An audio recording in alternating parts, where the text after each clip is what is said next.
Welcome back. We're coming to you live from Parliament on Budget Day. And the reaction to Nhlanhla Nene's budget speech has been coming in thick and fast since his announcement this afternoon. No real surprises. He had warned us that there would be tax increases. Those were announced.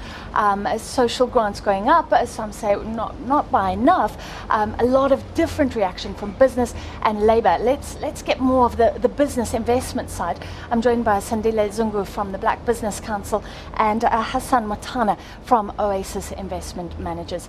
Let's start with you. BBC's reaction.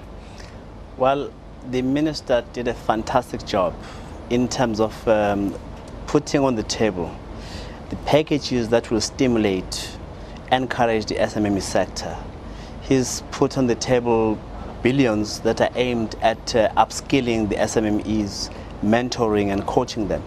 He's spoken about relief for SMMEs which are earning or turning over less than 350,000 rands, and even for those that are earning up to R1 million rands in terms of turnover will be taxless. That's wonderful.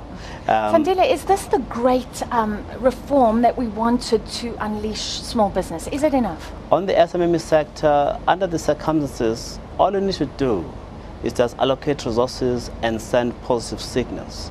This is for the long haul. We don't have a tradition of stimulating and encouraging SMMEs. It's a step in the right direction, making sure that the SMMEs are paid, especially when they provide services and products to government. They're paid within 30 days, and ensuring that if there is a flouting of those provisions, that someone pays the price for that. That's a step in the right direction. Of course, it's a long way to go.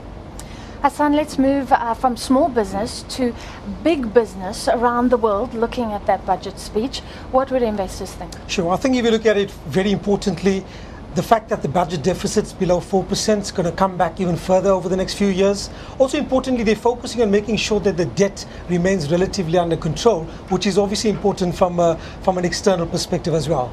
I think very importantly, they're continuing to focus on the spending on infrastructure.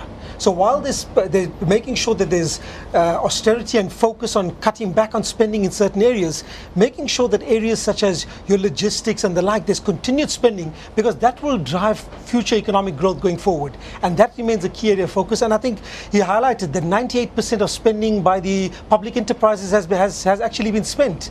And importantly, I think they're going to focus on making sure it's going to be spent going forward, but also going to be spent efficiently. And that's very important, making sure efficient spending in these areas, and that obviously value for money, as you had highlighted. That's what I was going to say. Is it enough spending? Because we've been hearing about the need for infrastructure, the backlog that has to be addressed for years. Are we facing this head on, and are the allocations enough? Sure. I think you're going to have to spend, and I think there's probably going to be more to be spent over the next few years, particularly energy. Energy is a constraint on the economy. You can see from the GDP growth being revised downwards, and one of the key factors is obviously the fact that Eskom is the challenges that's being faced around the electricity is hampering on that. I think you will see continued spending in that area, and potentially a bit more, I think, going to be expected going forward around infrastructure, and particularly energy remains a key area of focus. Sandile, I have to speak to you about something that's come up recently. A lot of talk of the trust deficit between government and business. And then one sector of business, the American Chamber, has raised concern about the onerous ownership obligations that foreign businesses have to come in.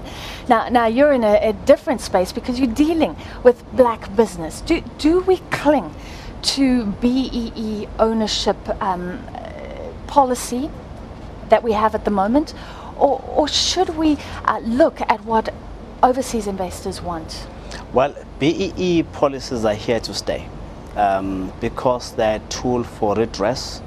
Anyone, anywhere who will look at South Africa and say, look, democratic gains, but the ownership of the economy, the management of the economy is still resembling, maybe to a lesser extent now, but colonial patterns, must frown at the achievements that we've made. So BEE initiatives are aimed at addressing that. Foreign investors are listened to in this country. There are many fora for foreign investors to make their points known. There is network, for example, where there is business, labor, and communities and government participating. I think it's Sandile, I'm sorry, well. we have run out of time. I hope to chat to you in future about this discussion, and thank you both, gentlemen. That, unfortunately, is a wrap, and I understand we are ending our coverage live from Parliament on Budget Day. We hope that you have enjoyed the blow-by-blow coverage, the reaction, and that is it from Parliament. Ciao.